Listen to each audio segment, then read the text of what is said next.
Bien, el título del mensaje de hoy le puse una teología de la Navidad.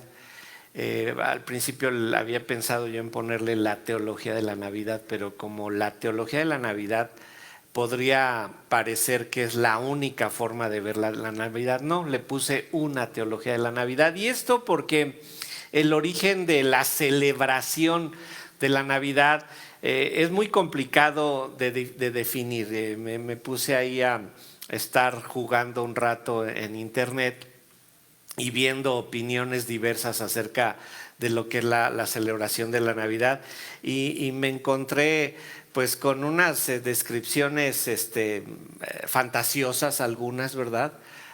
Otras que rayan en lo grotesco y yo diría que hasta en lo ofensivo, sobre todo de aquellos que no están de acuerdo con la celebración, personas de mentes muy radicales. Y dije, bueno, definir el origen y vean de bien, el origen de la celebración como la tenemos hoy en día, el origen de la celebración como lo tenemos hoy en día, es muy complicado porque es una mezcla de tanto algunos datos históricos, diferentes ideas comerciales, ¿verdad? Porque hay mucho comercio alrededor de esto. Y también hay una mezcla muy grande de creencias religiosas. Y cuando hablo de creencias religiosas, no me refiero a principios bíblicos, sino simplemente cuestiones que se piensan hay en torno a diferentes religiones. Muchas historias son sorprendentes y la gran mayoría de ellas rayan en la superstición. Cosa que pues el Señor está en contra, ¿verdad? Lo supersticioso, lo que se cree acerca de la Navidad y todo esto, pues el origen de la celebración como hoy la tenemos de Navidad, pues depende de qué encuentres en internet y depende de quién te la quiera contar. Yo podría decir que desde hace muchos años este debate ha estado presente y por ahí me llegó una cita de los reformadores en donde hablaban de las opiniones de algunos de ellos, pero yo dije, no, hay que indagar más a fondo porque quedarse nada más con una opinión acerca de lo que dijeron los reformadores sería algo también muy superficial y muy arriesgado. Después investigué más acerca de los padres de la iglesia y cómo los padres de la iglesia tomaban este acontecimiento, lo cual también tiene un grado de religiosismo, pero más apegados a la Biblia. Recuerden que el lema de la Reforma era regresemos a los padres de la iglesia y a la Biblia. Y después dije, bueno, vamos a buscar dentro de la Biblia algunos ejemplos de quienes pensaron en que se debía de celebrar el nacimiento de Cristo o cómo vieron el nacimiento de Cristo. Y finalmente, bueno, pues a pesar de ver todo esto, seguimos teniendo opiniones encontradas, opiniones diversas, y entonces pues vamos a la Biblia para ver qué nos dice acerca de esas opiniones. Pero vamos a empezar con la historia. Vamos a empezar con la historia y vamos a tomar la reforma, ¿verdad? Esa reforma protestante que está en lo que los historiadores le llaman el largo siglo XVI.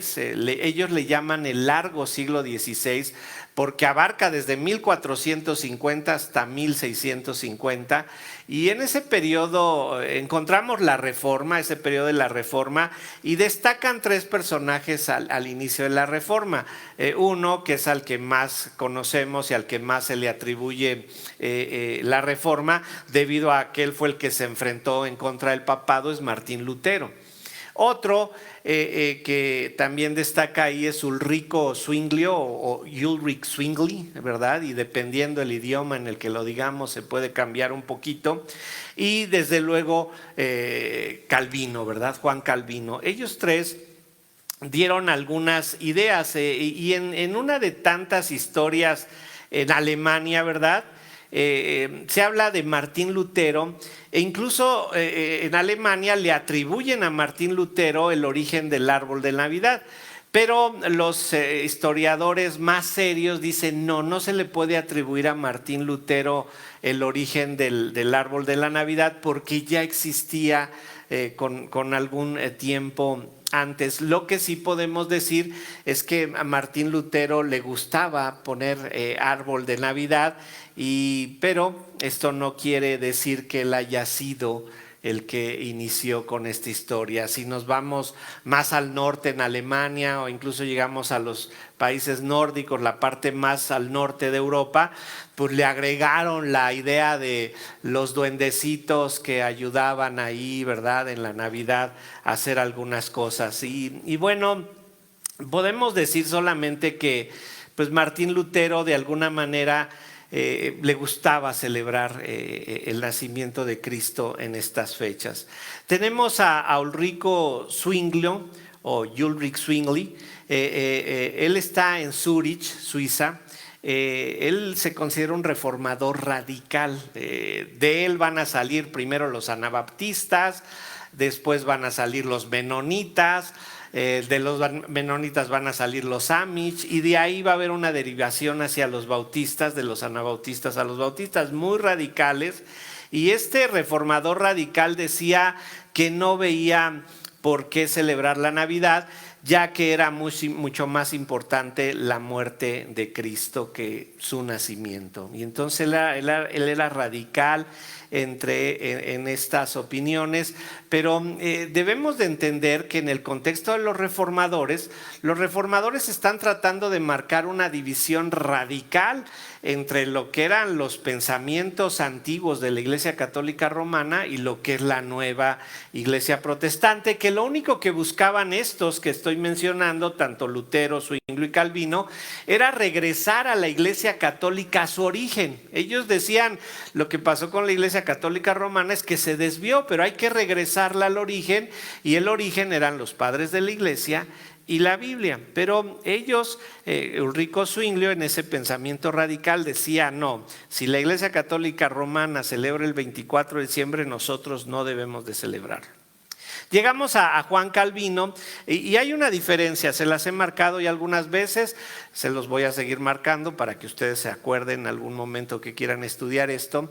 Dentro de los reformadores tenemos tres tipos de reformadores: los reformadores magisteriales, los reformadores radicales y los reformadores pietistas. Dentro de los radicales está Zwingli, los magisteriales podríamos decir que es Calvino y Lutero, porque estos reformadores magisteriales están todavía como que con un pie en la Iglesia Católica Romana y un pie en la Biblia, y están tratando de ser condescendientes. Esto es importante que se los diga porque para Juan Calvino decía que cada quien decida si celebra o no la Navidad. Pero esto era porque esos radicales decían, no, ya que la Iglesia Católica Romana nos dice que debe de ser el 24, nosotros lo rechazamos. Y Calvino decía, bueno, que cada quien decida, y no es si porque lo estableció el papado, no lo estableció el papado, cada quien lo decía, pero muy importante que pues él lo hacía en esa idea. De hecho, a Calvino lo van a correr de Ginebra en su iglesia, que hasta la fecha está ahí su iglesia, está ahí el edificio. Lo van a correr y después le van a decir, no, ¿sabes qué? Regrésate, porque no hay quien se enfrente a la Iglesia Católica Romana como lo haces tú. Y ahí es donde él va a decir, bueno, debemos de tener algo de tolerancia, estamos en un momento de transición atrás, y ahí nos encontramos a varios padres de la iglesia que nos hablan un poco acerca de esto. Pero antes de verlos, quiero poner una pregunta en sus mentes, una pregunta que quiero que la tengan en lo que vamos avanzando en esta teología de la Navidad. Y voy a hacer dos preguntas. Es la misma pregunta, pero la planteo de dos maneras. Miren, una dice, ¿deben los cristianos celebrar el nacimiento de Cristo? Dicho de otro modo, la postuló de otra manera, ¿debemos celebrar la encarnación del Hijo de Dios? Es lo mismo, ¿verdad? Pero una nos da más profundidad. En la Navidad, ¿verdad? Dios se hizo hombre. En el nacimiento, eso quiere decir Navidad, nacimiento. En el nacimiento de Cristo, Dios se hizo hombre. Bueno, avancemos, vamos a ver a los padres de la iglesia y su opinión en cuanto a la encarnación de Jesucristo, ¿sí? Iniciamos con Ireneo de Lyon, nacido entre el 126 136 de Cristo. Él fue obispo en Esmirna y en Asia Menor. Ireneo habla de la encarnación de Cristo y él dice que en la encarnación de Cristo se da el cumplimiento de que naciera un descendiente de David, un descendiente de Abraham, e incluso va más atrás y dice es la simiente de la mujer de Eva, ¿verdad? Ahí en el protoevangelio. Y dice Ireneo de Lyon que él tuvo que cumplir con todas estas características para cumplir con los propósitos de Dios. Y él dice en una de sus cartas, y cito, dice así: Dios Padre, por su inmensa misericordia, envió a su Verbo Creador, el cual, venido para salvarnos, estuvo en los mismos lugares, en la misma situación, en las mismas circunstancias donde nosotros hemos perdido la vida, y rompió las cadenas que nos tenían prisioneros. Fin de la cita. Entonces, para Ireneo de Lyon, el hecho de que llegara, que naciera el Señor Jesucristo, era que se cumplía el verbo de Dios hecho carne. Es que el plan de Dios se estaba cumpliendo en el nacimiento. Y en relación a que esto que decía Ulrico Zwinglio, que era más importante su muerte que su nacimiento, Ireneo dice lo siguiente, y cito nuevamente: de no haber nacido, tampoco habría muerto, y si no murió, tampoco resucitó de entre los muertos, y si no resucitó de entre los muertos, no es el vencedor de la muerte ni el destructor de su imperio. Fin de la cita. Entonces, si ponemos a Ireneo de Lyon con Ulrico Zwinglio, el reformador, él le diría: ¿cómo te atreves a decir que es más importante su muerte si en su nacimiento se están empezando a cumplir todos los propósitos de Dios, ¿verdad? Él dijo: si no hubiese nacido, pues tampoco hubiera muerto, y vemos el plan de Dios corriendo en su totalidad. Veamos a otro. Este es Clemente de Alejandría. Él nace en Atenas, vive entre el 150 y el 215, interesante, nos movemos un poco más hacia adelante en la historia. Y si bien no tenían una celebración como la que ustedes y yo conocemos el día de hoy, o sea, no había ensalada de manzana, mucho menos romeritos, ¿verdad? Los romeritos son del área metropolitana. Y digo, para los que escuchan fuera del área metropolitana, los romeritos es mole, ¿verdad? Con una hierbilla que parece pasto, solo parece pasto, no nos comemos el pasto. Sabe muy agradable, con camarones, pero el mole es el actor principal ahí en los romeritos. Ellos no tenían una celebración como esta, y menos aún cosas como la que acabo de mencionar, porque esto se ha ido adicionando al paso de los años y a las diferentes culturas, los diferentes lugares, ¿verdad? Para Clemente de Alejandría, ¿verdad?, que nació en Atenas, el nacimiento de Jesucristo era la luz que había llegado al mundo, y él decía lo siguiente, y cito: así como de no haber sol, la oscuridad dominaría sobre todo el universo a pesar de todos los demás astros, así también, si no hubiéramos conocido al Verbo de Dios y no estuviéramos iluminados por él, estaríamos en una oscuridad semejante a la de las aves que viven en oscuridad, donde se les alimenta y engorda, y con el solo propósito de llevarlos a la muerte. Fin de la cita. Clemente decía: fue muy importante que el Verbo de Dios se hiciera carne y habitara entre nosotros. Y en un sermón que bien podríamos usar en el nacimiento de Cristo, dice lo siguiente, y cito: te damos la bienvenida, oh luz, porque la luz del cielo ha resplandecido sobre nosotros, quienes estábamos sumidos en las tinieblas, esclavos de las sombras de la muerte. Una luz más clara que la del cielo, más dulce que la vida terrenal. Has cambiado el ocaso en amanecer. Fin de la cita. Podemos asegurar que para Clemente de Alejandría no solamente era importante el nacimiento, sino también era importante la muerte, porque a través del nacimiento, la vida terrenal del Señor Jesucristo, su muerte, su resurrección, nos había dado a nosotros la vida eterna. Él comprendía que tanto su nacimiento como su muerte era importante. No podemos separar el nacimiento de su vida, de su muerte, de su resurrección, del hecho de que hoy está sentado a la diestra del Padre y gobierna ya el universo. No podemos hacer un énfasis en alguno. En la teología decimos que no se puede hacer un énfasis en un atributo de Dios, porque en el momento en el que hacemos énfasis en un atributo de Dios, estamos minimizando otros. Entonces, lo que vemos aquí con estos padres de la iglesia, que toda la persona de Cristo es importante: su preexistencia, su encarnación, su muerte, su resurrección, su ascensión, su futuro regreso, su reino milenial, su reino eterno. Todo es importante, porque quien tiene la preeminencia es el Señor Jesucristo. Él es lo más importante en todo nuestro ser, en toda nuestra vida. Entonces ellos, ¿verdad?, estarían en perfecto acuerdo en que celebrar la encarnación del Hijo de Dios sería algo muy importante. Uno más, Atanasio de Alejandría, quien, cuando llegamos ya al año 325, hay un concilio, el concilio de Nicea. Este concilio de Nicea, muy importante, porque hasta ese momento, en el concilio de Nicea, no se entendía que el Padre y el Hijo eran consubstanciales. No se entendía el homoiousios. ¿Qué es esto? No se entendía que la esencia de Dios y que la esencia de Jesucristo era lo mismo. Y en ese concilio de Nicea, en el año 325, se llega al punto de decir: el Padre y el Hijo son consubstanciales, es decir, son de la misma esencia, son de la misma sustancia.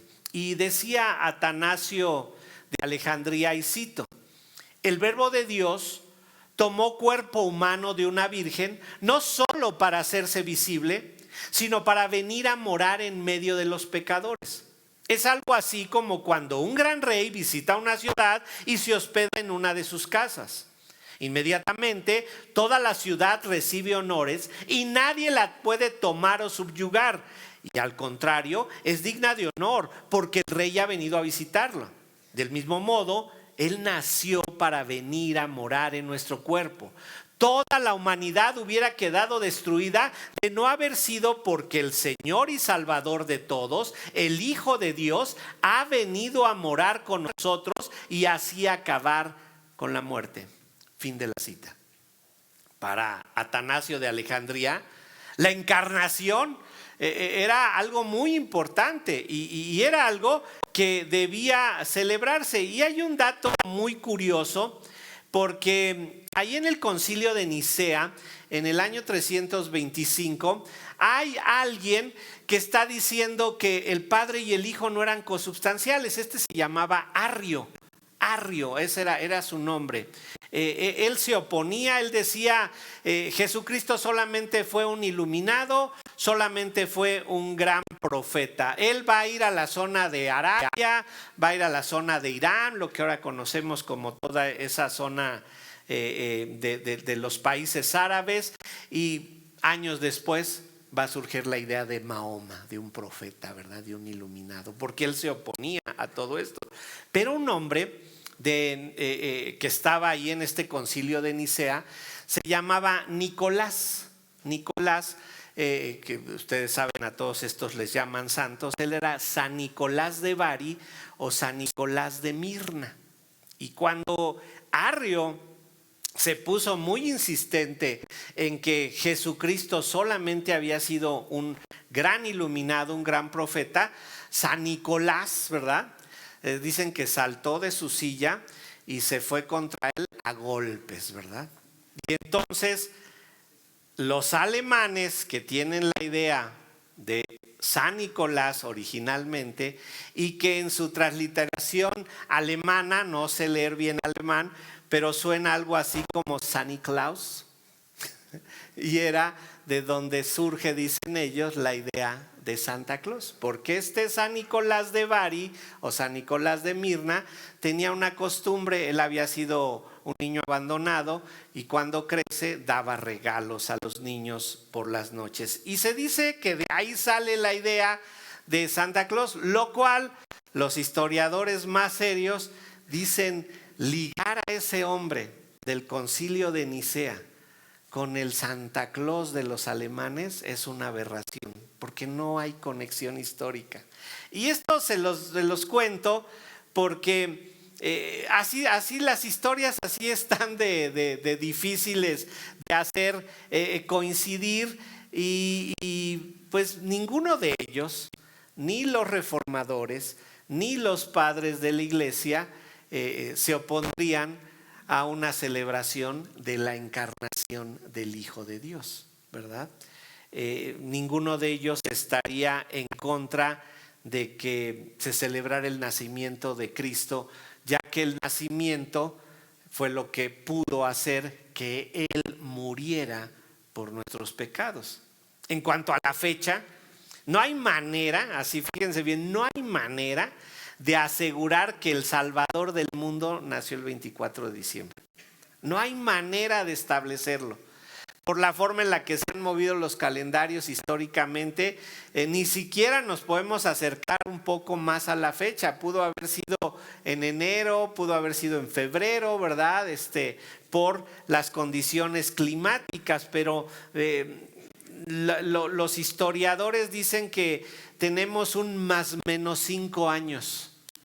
Más menos 5 años de esa fecha aproximada. Entonces, pues si tenemos problemas con los años, ¿qué pasará con los meses y los días? Por lo tanto, no podemos asegurar que haya sido en esta fecha, pero hoy el mundo comercial, esto es muy importante, hermanos, el mundo comercial, el mundo en el comercio para mover la economía, ha decidido desde hace muchos años, ¿verdad?, establecer esta fecha como algo que se haga. Y esta misma connotación la tiene cualquier celebración en cualquier lugar del mundo.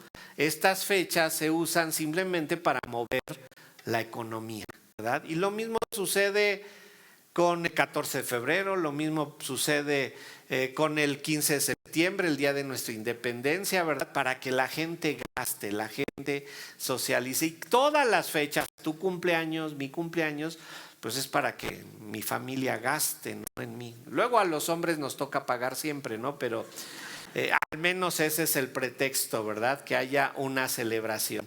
Ahora, todo esto se los digo porque tomar una posición radical en esto que decimos, pues es muy complicado, porque estoy seguro que vas a rayar en la superstición si te pones en una posición radical de yo no celebro como celebra el mundo. Bueno, estoy de acuerdo en que no tiene por qué haber muchas cosas que hay en la celebración del mundo, y en específico me refiero a bebidas alcohólicas y embriaguez, ¿verdad? Pero de ahí en fuera, si en tu casa la familia de mi esposa, su mamá en específico era de Veracruz, y por ejemplo ahí lo celebrábamos con cóctel de camarones, ¿no? Y para mi suegra no podía faltar el cóctel de camarones. Si no había cóctel de camarones, no había Navidad, ¿no? Pero luego en otro familiar mío decía, no, para mí si no hay pavo, no hay Navidad. Él es del norte, todavía vive, es del norte de la República de Chihuahua, y él decía, no, si no hay pavo, no hay Navidad, ¿verdad? Entonces, en cualquier posición que se adopte, va a haber una posición radical, y como les digo, a veces se va a caer hasta en lo supersticioso, ¿verdad? Por ahí alguien dijo, no, es que el color rojo es el color de Satanás, y ve cuál color predomina en Navidad. Eso es superstición. Sí, eso es superstición y no tiene nada que ver.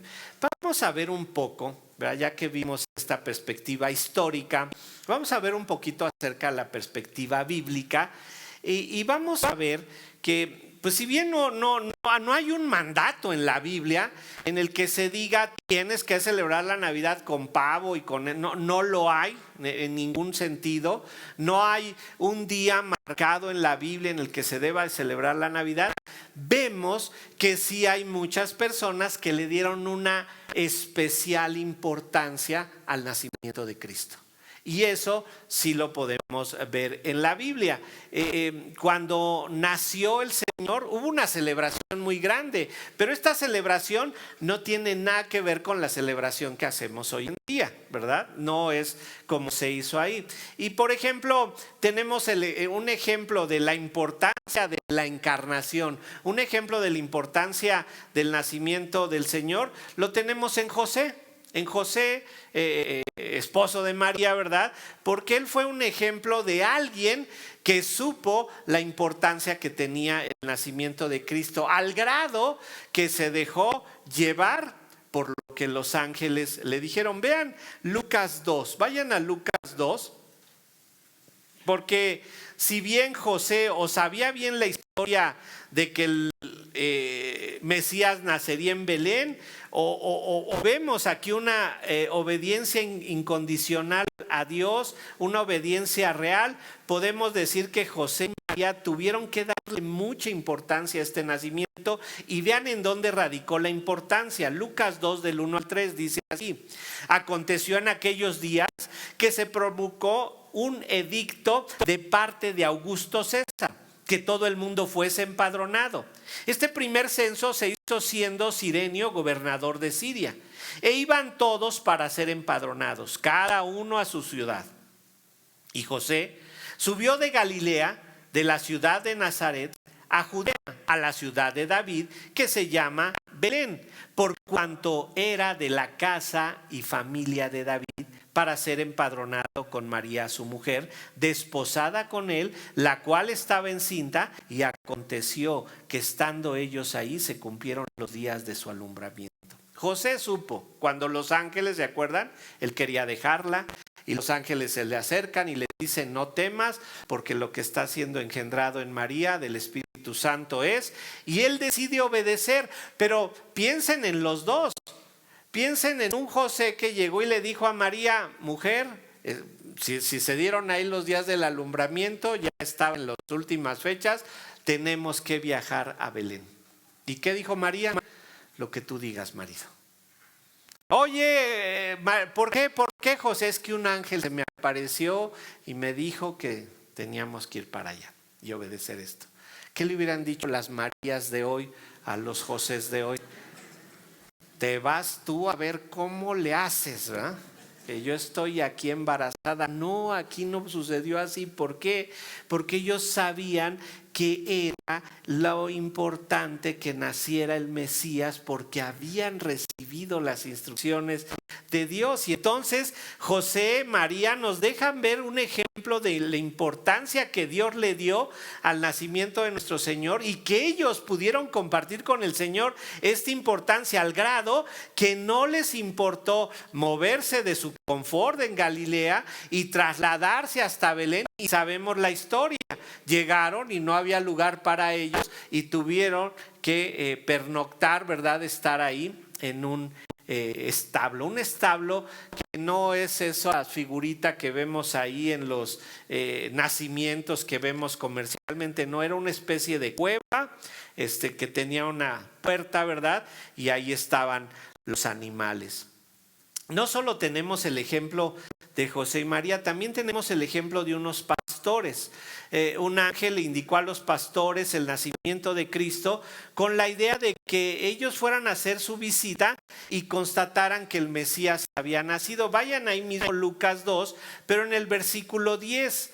Ahí en Lucas 2:10 llega un ángel, se presenta con ellos para darles un gran anuncio. Les dice: estas son nuevas de gran gozo. Fíjense por qué había que celebrar el nacimiento, por qué había que irlo a visitar, por qué tenían que estar ahí, por qué eran unas nuevas de gran gozo. Era el evangelio, y la noticia era el Salvador, que es Cristo el Señor, está naciendo ahí en Belén. Dice ahí en Lucas 2:10 al 12: pero el ángel les dijo: no temáis, porque aquí os doy nuevas de gran gozo, que será para todo el pueblo, que os ha nacido hoy en la ciudad de David un Salvador, que es Cristo el Señor.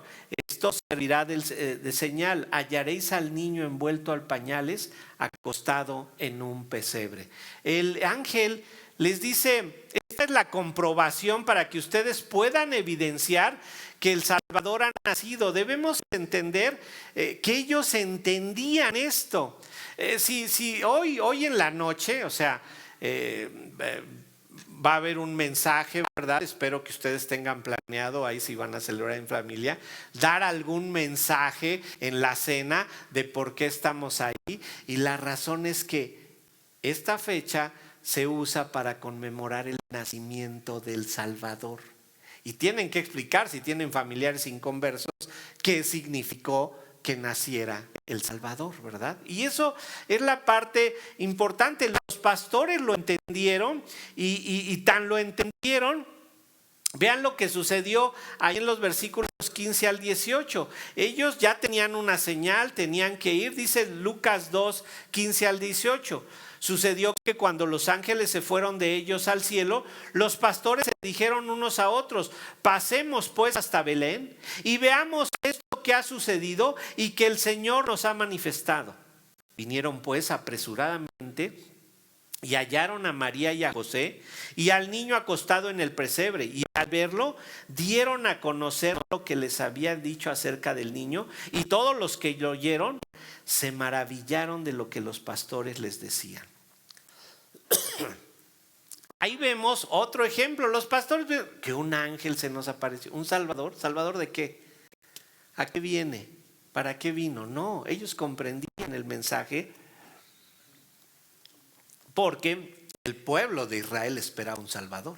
Y cuando les dicen: aquí está el Salvador que ha nacido, ellos dicen: vamos y vamos a comprobar lo que ese ángel dijo, y lo comprueban, tal como se les había dicho. Dice aquí que todos los que lo oyeron se maravillaron. Y vean, no leímos Lucas 2:14, porque este era un anuncio de gran gozo por el Mesías, ¿verdad? Dice Lucas 2:14: gloria a Dios en las alturas y en la tierra paz, buena voluntad para con los hombres. Esto era el nacimiento del Salvador. Ahora había paz entre Dios y los hombres. Pero esto era algo que debía conocer el pueblo judío, que tenía toda la historia del Antiguo Testamento, que veníamos de 400 años del silencio, que veníamos de toda una historia de reyes malos, una nación dividida, exilio en Babilonia, atacados por los asirios, y ahora llegaba el Salvador y todos lo estaban esperando. Y por eso es que había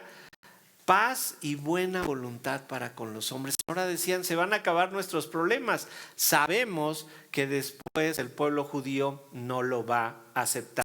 Bueno, algunos de ellos alcanzarán la salvación por el Mesías. Pero vamos a ver otro ejemplo de celebración un poco más sorprendente. Otro ejemplo de alguien que decidió ir a celebrar el nacimiento del Señor. Lo tenemos en los magos. En los magos, ¿verdad? Su adoración indicaba que reconocían a Jesús como rey, y también le trajeron presentes muy especiales. Alguien podría decir: adoraron, no celebraron. Pero adoración y celebración es algo muy similar. Entonces ellos entendían lo que estaba sucediendo ahí. La celebración, ¿verdad?, indicaba un banquete, indicaba comida, y tal vez eso es lo que lo une a nuestra celebración actual, que hay comida, ¿verdad?, que hay abundancia. Pero vayan ahora a Mateo 2, y vean cuál era la motivación de su llegada a la zona de Belén. Esta motivación ofende a Herodes, porque se acuerdan que le dicen: venimos a adorar al rey. Y Herodes dice: ¿cómo que vienen a adorar al rey si el rey soy yo? ¿Verdad? Pero no les dice nada, los deja: a ver, encuéntrenmelo, porque donde encuentre al rey, le voy a dar cuello, ¿no? Dice Mateo 2, 1 y 2.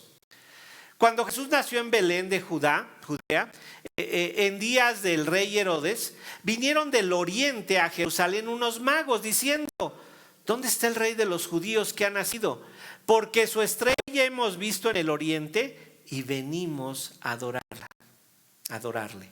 Esta visita puede ser más sorprendente de la de los pastores, o incluso puede ser más sorprendente en el hecho de la obediencia de José y María, porque ellos dicen, vimos una estrella. ¿Y quién o qué era esta estrella? Vean la indicación que tenemos ahí en Mateo 2.9. En Mateo 2.9, esta indicación puede darnos un poco de más luz acerca del nacimiento programado por Dios para el Mesías. Esta estrella fue algo muy especial. La han estudiado mucho este pasaje de la estrella.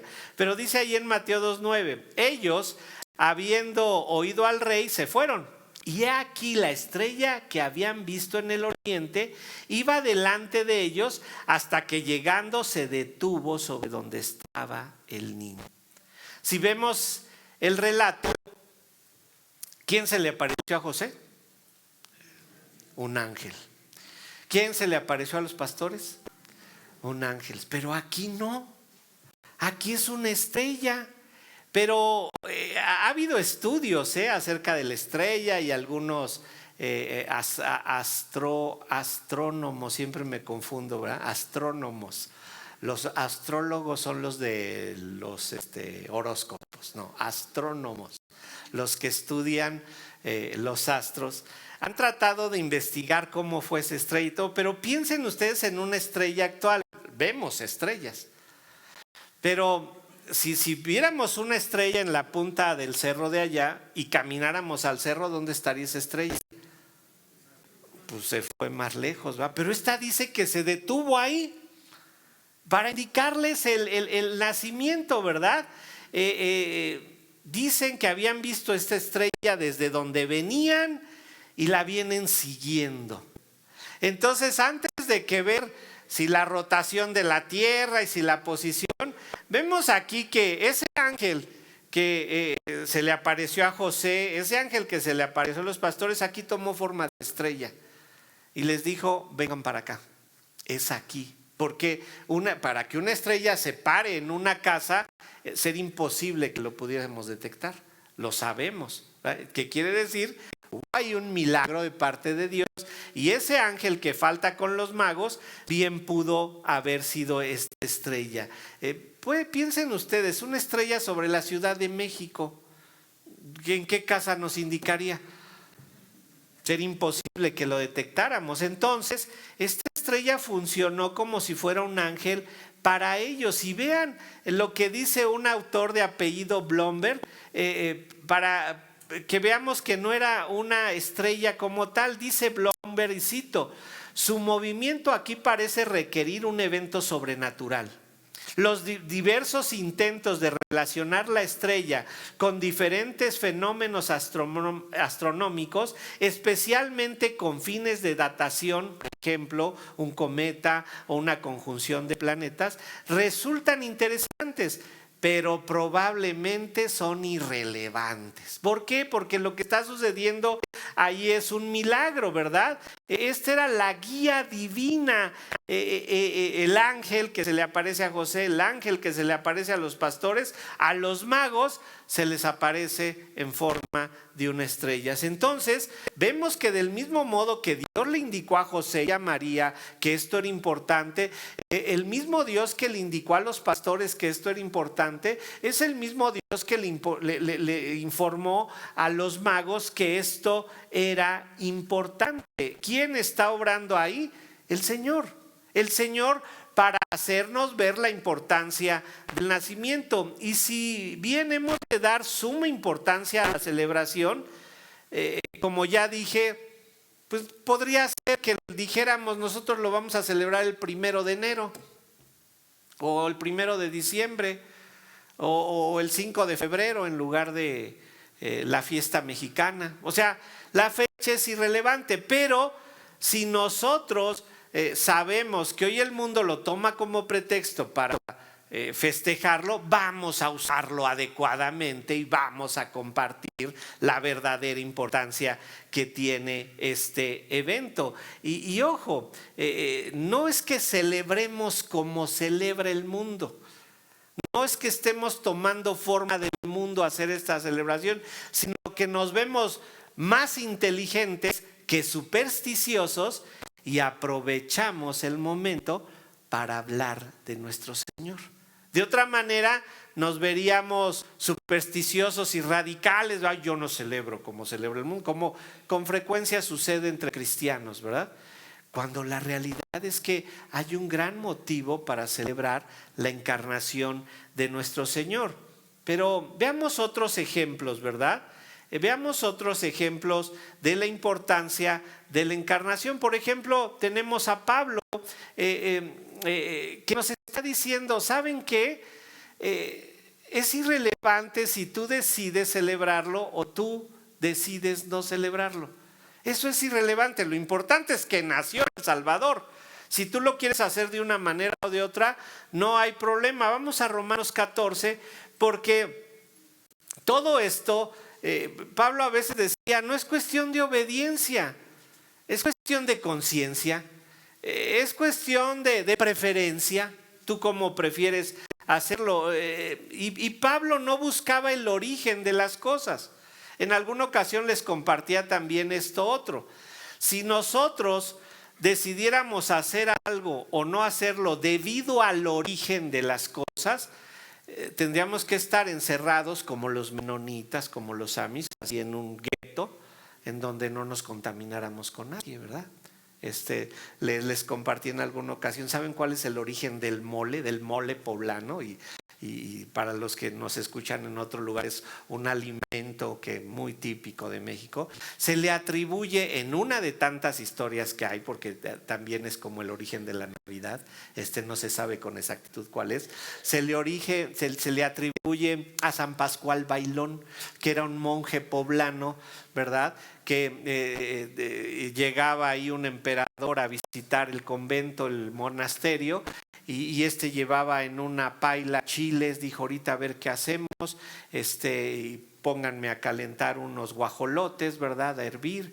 Y en eso, como le decían San Pascual Bailón, porque tropezaba con mucha frecuencia y se cae con todos los chiles ahí al caso que está hirviendo el agua, y dice, pues ya déjenlos ahí, molemos todo a ver qué sale. Y dicen que así salió el mole. Entonces, si tú por el origen de las cosas no quisieras hacer o celebrar algo, pues no puedes comer mole porque su origen es católico romano. Pero un monje el que lo inventó. Entonces estarías en pecado. Y como esas ridiculeces tenemos más, ¿no? Gente que, si por el origen de las cosas no vas a tomar una celebración o no vas a hacer algo, pues piensen, por ejemplo, Henry Ford era antisemita, era antijudíos, era muy amigo de Hitler. Entonces, si tienen un Ford, aguas, yo que usted lo vendía. Si tienen auto japonés, ahí adoran a Buda y a otros dioses, a pie, porque si no. Pero si sus zapatos son importados de China, descalzos. O sea, se dan cuenta que todo esto sería una ridiculez, ¿no? Entonces, por el origen de las cosas, no. Y vean lo que dice Pablo en Romanos 14, del 5 al 10. Dice así Pablo: uno hace diferencia entre día y día, otro juzga iguales todos los días. Cada uno esté plenamente convencido en su propia mente. El que hace caso del día lo hace para el Señor. Y el que no hace caso del día, para el Señor no lo hace. El que come, para el Señor come, porque da gracias a Dios. Y el que no come, para el Señor no come y da gracias a Dios. Porque ninguno de vosotros vive para sí y ninguno muere para sí. Pues si vivimos, para el Señor vivimos. Y si morimos, para el Señor morimos. Así pues, sea que vivamos o que muramos, del Señor somos. Porque Cristo para esto murió y resucitó y volvió a vivir, para ser Señor así de los muertos como de los que viven. Pero tú, ¿por qué juzgas a tu hermano? O tú también, ¿por qué menosprecias a tu hermano? Porque todos compareceremos ante el tribunal de Cristo. Aquí habla de aquellos que juzgan un día más importante que otro. Zwinglio hubiese estado aquí en problemas con Pablo cuando dijo solamente es importante su muerte, su nacimiento no. Aquí estaría en problemas con Pablo. Pero lo primero que dice Pablo es: cada uno esté plenamente convencido en su propia mente. Es decir, que mientras la Biblia no lo prohíba, cada uno puede decidir. No hay un mandato para la celebración de Navidad, nos queda claro, no hay un mandato, pero tampoco hay una prohibición. Y entonces, ¿qué hacemos? Tú decides. Esto es discernimiento espiritual, hermanos. Esto es discernimiento. Porque si tú por el origen de algo lo vas a dejar de hacer, eres supersticioso. Ni siquiera eres bíblico. Entonces es tu decisión, pero está plenamente convencido de por qué sí o por qué no. Pero no juzgues a los que están al revés de lo que tú haces. Cada uno debe de estar convencido de qué hace y por qué lo hace. Pero aquí sí hay un mandato. Vean, dice en el versículo 6, el que hace caso del día lo hace para el Señor. Y el que no hace caso del día para el Señor no lo hace. El que come para el Señor come porque da gracias a Dios. Y el que no come para el Señor no come y da gracias a Dios. ¿Se dan cuenta de qué se trata todo esto? En todo lo que hagas busca agradar a Dios. En todo lo que hagas busca agradar a Dios. Si eso está en tu corazón, si eso está en tu mente, vas a poder avanzar, pero con mucho cuidado con esto, porque me acordaba yo de un pasaje del Antiguo Testamento. Vamos a regresar ahorita a Romanos 14. Con mucho cuidado de no autoengañarte, ¿sí? Porque vean lo que pasó en Éxodo 32:5. Vayan ahí, Éxodo 32:5. ¿Qué está sucediendo en Éxodo 32? Moisés sube al monte Sinaí a recibir las tablas de los mandamientos del Señor. Abajo el pueblo no logró subir porque les da miedo la manifestación del Señor ahí en el cerro. Y de repente dicen, yo creo Moisés ya no regresó, hacía de haber muerto. Y entonces se organizan entre el pueblo y dicen, tráiganos aretes, arcillos, todo lo que ustedes tengan de oro, porque vamos a hacer un ídolo al cual vamos a adorar, ¿verdad? Y se juntan una gran cantidad de oro en donde se nos narra que hicieron un becerro. Pero vean que ellos se estaban autoengañando y decían que eso lo iban a hacer para Dios. Y vean su engaño en Éxodo 32:5. Dice ahí, y viendo esto Aarón edificó un altar delante del becerro. Ya lo habían hecho, ya lo habían formado, ya tenían a su becerro de oro que iban a adorar. Dice, edificó un altar delante del becerro y pregonó a Aarón y dijo, mañana será fiesta para Jehová. ¿Se dan cuenta del autoengaño en el que estaban cayendo? Estaban siendo idólatras, habían hecho un ídolo. Entonces, ojo, si ustedes en la noche se van a arrodillar delante del arbolito o del Santa Claus y lo van a adorar, eso sí está prohibido, eso es ser idólatra. Entonces no se vayan a autoengañar diciendo, no, me voy a poner una borrachera en el nombre del Señor. No. Estarías perdido en el espacio. Entonces, si vamos a buscar que lo que hagamos debe de ser para agradar a Dios, vamos a buscar que no estemos violando ningún principio bíblico. La embriaguez está prohibida en la Biblia. Entonces estarías violando un principio bíblico. Esto no se debe de hacer, autoengañarse y decir voy a hacer esto para Dios cuando sabes que a Dios no le agrada. Sería tanto como decir voy a ir a robar porque yo creo que Dios le agrada. Y saben, ¿no? Las religiones paganas tienen a su Dios, ¿verdad? Que los ayuda en los robos, ¿verdad? Porque se agrada a Dios en que roben y que les vaya bien. Es un engaño. Ahora, ¿qué sí se puede hacer?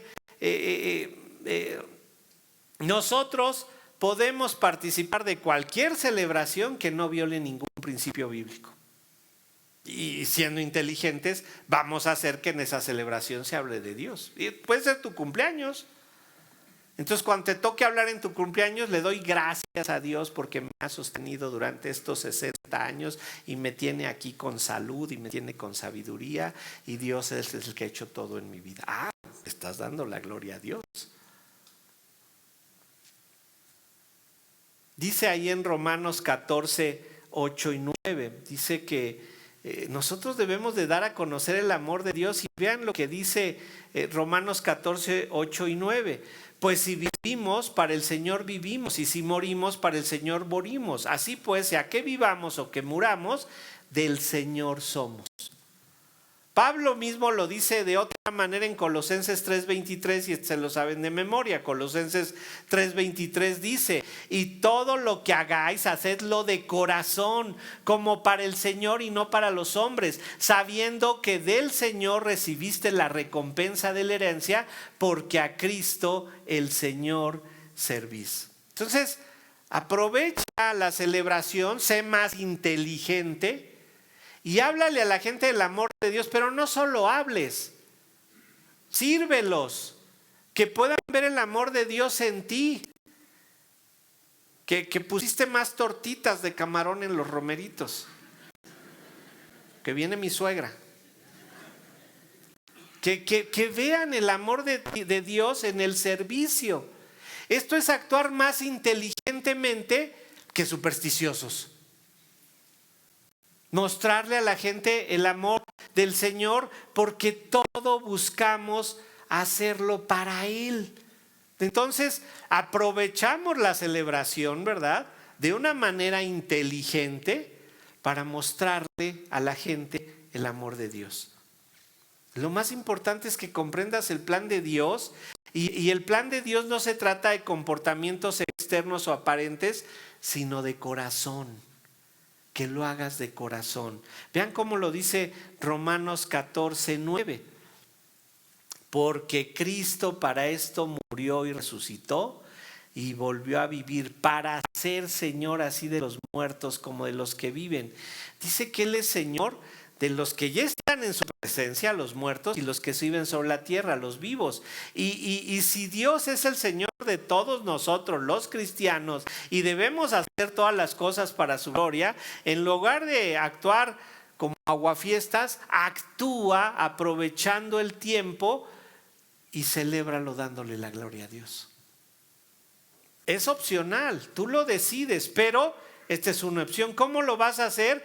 Hablando de Cristo, amando al prójimo más que a ti mismo, haciendo que la gente vea el amor de Dios por medio de tu vida en esta oportunidad que te brinda esta celebración. Pero si por el contrario vives para hacer distinciones o dividir a los incrédulos despectivamente, ay no, yo no voy junto con ellos porque son de lo peor, y ay, ni siquiera saben lo que celebran, ¿verdad? Pues ve y enséñalo. Si no, no se cumple el amor de Dios. Aprovecha esta oportunidad de mostrar con tus hechos que el Hijo de Dios hace una diferencia real en la vida de las personas. Que el Hijo de Dios, cuando habita en una persona, hace una diferencia total. Desde luego, bajo ninguna circunstancia vamos a tolerar el pecado, pero sí vamos a mostrar el amor de Dios. ¿Y de dónde sale todo esto que les digo? Vean el texto que ahí estamos viendo, Romanos 14, 10. No se trata de juzgar, sino de indicar el camino correcto. Muchas veces nos concentramos en decirles están mal. Pero que estoy mal, pero ahora dime por dónde lo hago, cómo lo hago bien, ¿no? Y dice ahí Romanos 14, 10. Pero tú, ¿por qué juzgas a tu hermano? O tú también, ¿por qué menosprecias a tu hermano? Porque todos compareceremos al tribunal de Cristo. No menosprecies al hermano que decide celebrar la Navidad, sino usa este tiempo valiosísimo para mostrar la diferencia que hay entre alguien que comprende el significado de la celebración y alguien que no comprende el significado de la celebración. Usa este tiempo de manera sabia. ¿Por qué? Porque lo que nosotros celebramos no solamente es que nació un bebé, estamos celebrando que se cumplieron las promesas del Antiguo Testamento en el Mesías, ¿verdad? La encarnación mostró la gloria del Dios creador sobre la tierra. La encarnación dio cumplimiento a que Emmanuel, ¿verdad?, llegara y estuviera con nosotros. La encarnación hizo visible el amor de Dios por el hombre. La encarnación significó que el Dios Todopoderoso entregaba perdón a su Hijo unigénito para que muriera por nuestros pecados como único sacrificio aceptable. Todo esto estamos celebrando. Y si el mundo tiene como pretexto el 24 de diciembre, lo podemos celebrar cada 8 días esto. Pero hoy aprovecha la oportunidad que tienes para hacer esto. Y si bien no sabemos el día exacto del nacimiento de Cristo, debemos de celebrar su nacimiento, su muerte, porque el uno hizo posible el otro. Su resurrección, su segunda venida, su reino milenial, el estado eterno. Nosotros lo debemos de celebrar siempre. Pero si tú eres de los que solamente se acercan a la iglesia el 24 de diciembre, pues eres digno de exhortación. Si bien no debemos celebrarlo dando mayor importancia a las cosas del mundo, hagamos énfasis en la importancia real que esto tiene.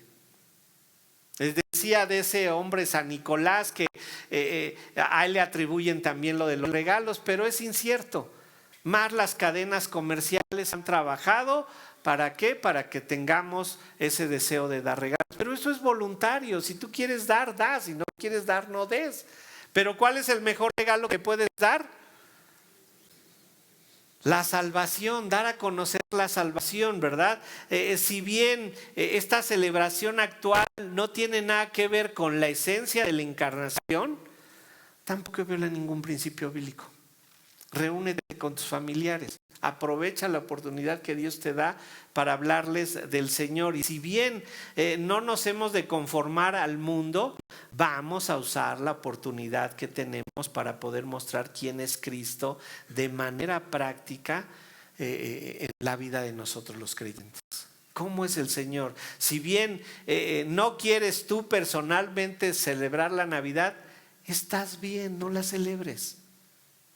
Pero no juzgues a los que sí lo hacen como si fueran menos espirituales que tú. Entiende que esto es irrelevante, que lo más importante es que el Señor gobierne tu vida y tu corazón. Y si eso quieres manifestarlo hoy, qué bendición puede ser para esa gente inconversa con la que hoy te vas a rodear en la noche. Oremos a nuestro Dios. Señor, te agradecemos, Padre, el discernimiento. Queremos rogarte que siempre nos ayudes a ver las cosas de esta manera y analicemos todo lo que hay de información y tengamos la perspectiva correcta. Y si bien el mundo entiende solamente el nacimiento de un bebé tiernamente, mostrémosle lo que es la encarnación de Dios Padre en Dios Hijo. Que ese Dios creador del universo, queriendo salvar al mundo, se hizo hombre y habitó entre los hombres para venir a mostrarles el camino de la salvación, que se hizo hombre para mostrarnos que Él fue tentado en todo, pero sin pecado, para mostrarnos que se podía vivir sin pecado. Ayúdanos, Señor, a hablar de ti, a hablar de tu Hijo, a hablar de lo que es la verdadera importancia de esta celebración. Es en Cristo Jesús que oramos, Padre. Amén.